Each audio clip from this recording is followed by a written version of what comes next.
Hello everyone, my name is Colin and you are watching Classy Herps. Alright, so as a lot of you kind of know from the previous video that I made quite a while back, I transitioned all of my reptiles over here to a store in Manhattan, Kansas called Manhattan Reptile World, and I have all of my reptiles here, plus all of the reptiles that were here before, including this giant pastel champagne ball python.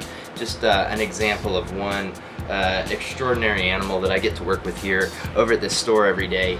And I feel like I have kind of reached a new point in my breeding career with reptiles that I really do need to get started making YouTube videos again to get reconnected with you guys who are really my customers, you know, in the future. And so I need to give you guys what you need. You want to see the animals and everything, and so I'm going to show you guys the animals. And I have a lot of really cool projects that are going on this year, and I want to kind of highlight one of them in particular in this video so that I can get the word out there and kind of hopefully spark some people's interest and just see what people think about it. So this project that I was just talking about is definitely one that I am extremely excited about, and it has to do with this male right here. And if you look at his head, you can see something that is a little bit funny looking in the fact that he is missing some scales on his head. And for all the ball python enthusiasts out there, you guys know that this is a scaleless head ball python. And right now, personally, this is kind of my favorite morph. Not the scaleless head in particular, but that true scaleless ball python. I know there's a lot of controversy out there about it, but I'm a believer in the project, and definitely trying to improve the project itself. So I'm doing a lot of stuff this year. Like as you see here, this is a scaleless head male that I'm trying to get to breed with this albino female. Haven't actually seen a lockup in here yet, but still time in the season. But I have had multiple lockups with him with other females, and I'm going to show you guys that right now. The next over here, another project that I'm pretty excited about that we also bred the scaleless head to is this ghost female. So this is a hypomelanistic, so she's lacking melanin. And it is also a recessive gene, and we chose to do a lot of the recessive gene projects because most people jump right on with the incomplete dominant and the just plain dominant genes like that because they're easy to work with. And you get to see your return of what you want exactly right away. And you don't really get that immediate response with the recessive projects, but they definitely hold their value more, and there's some really beautiful stuff out there that can be made. So we're working with that, and we're also expecting a pretty big clutch from her. We chose our biggest females to breed to the scaleless head so that we can maximize the amount of eggs that we get that he sires. So hopefully within the next couple of months she drops a good clutch of at least 8 eggs or so for us. The female that we bred our scaleless head male to is this giant pastel female. I believe she's a Graziani line pastel, and she's a pretty big girl also. All of the females that we bred him to are very large. We did that, as I said, intentionally to maximize the number of eggs that we get that are actually scaleless heads, because it is an incomplete dominant gene, so only half of his babies, no matter what he's sired, or no matter what he's bred to, will be scaleless heads. And only half of, say, her babies will be pastel. So only a quarter of the babies will actually come out being pastel scaleless heads.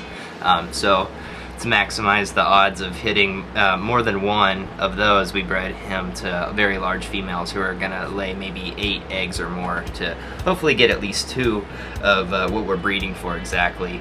So it's pretty exciting. I think they're all gonna go this year, everything that we planned out. It's been a very good season. Our males have been very productive. They're still all super healthy and everything, so it's been a great season for us over here. So this is another project that I'm pretty excited about. This is a big piebald female. She's a super high white pied with just her head and her tail have color on them. But we also bred the scaleless head to this girl here, and we're hoping to produce, you know, obviously some het pied scaleless heads that we can breed back and make some piebald scaleless ball pythons, which I think are going to be pretty mind-blowing, honestly, because the recessive projects are always some of the most beautiful in my opinion, and they take the most time, but they're definitely worth the wait. As I was just talking about big snakes, this is the original Pinstripe that I got years and years ago that you guys saw probably as a baby on my Classy Herps channel originally. And this is her now, and she's produced every year for me so far, which has been pretty incredible. And she just keeps getting bigger and bigger. And last year she actually laid the largest clutch that we had here at the whole facility. So she was pretty good last year. She laid 12 eggs, and so we decided to breed the Scaleless head to her this year and see what we could get from that. So pretty excited to get some Pinstripe Scaleless heads.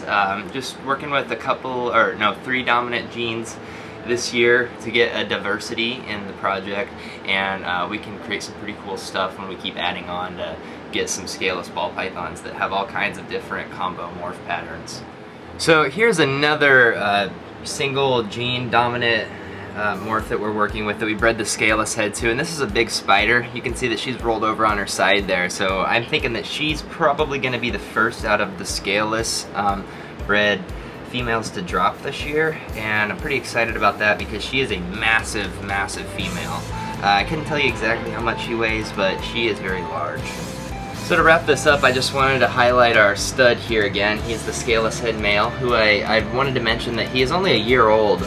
He's done very well over the last year. He ate like a monster. He put on weight like crazy, and he was able to breed with a whole bunch of females this year.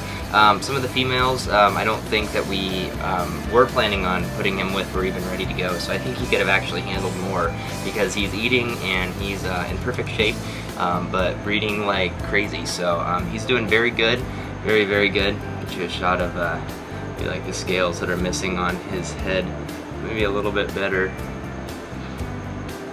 You guys can see that, but yeah, pretty excited about this.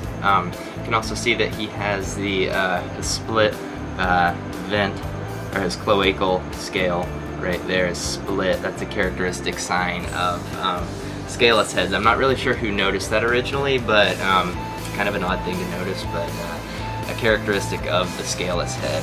This is the heterozygous form, and so I should say that if you breed two of these together, you can get a purely scaleless snake, which I'll put a picture up right here just to kind of blow your guys' mind if you haven't actually already seen one before.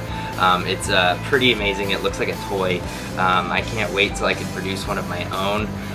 Brian up with BHB Reptiles was the first to produce them. I just wanted to get you guys an update on that, and say that if you guys are interested in getting one of my Scaleless babies, whether it be a Pinstripe Scaleless or a Het Ghost Scaleless head, things like that, let me know, and I can get you guys on a list, because there's obviously going to be a very limited amount of them, and I do work at a reptile store where we sell them out of the storefront, and I travel all over to shows across the country, and so they're going to sell pretty quickly.